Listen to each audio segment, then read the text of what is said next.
So in this video, we will try to understand what is the debugging. So what is the debugging? Debugging is the process of analyzing and controlling the program execution to understand its behavior.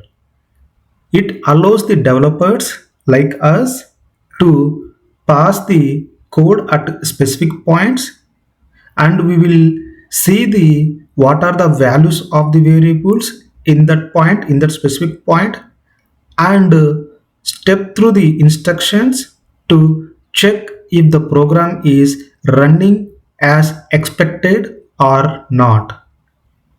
Debugging is very important in tracking the program flow and improving the logic by observing how data changes at different stages.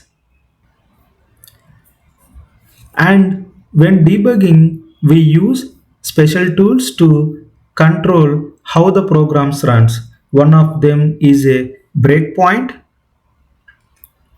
which allows us to pass the program at a specific line. Then we have the watch window, which helps us see the values of variables while the program is running. And another important feature is step by step execution, where we move through the code one line at a time to understand how it works. These tools make it easier to check the program's behavior and improve it. For debugging, let's create the one console application. Then we will implement the debugging techniques in that console application.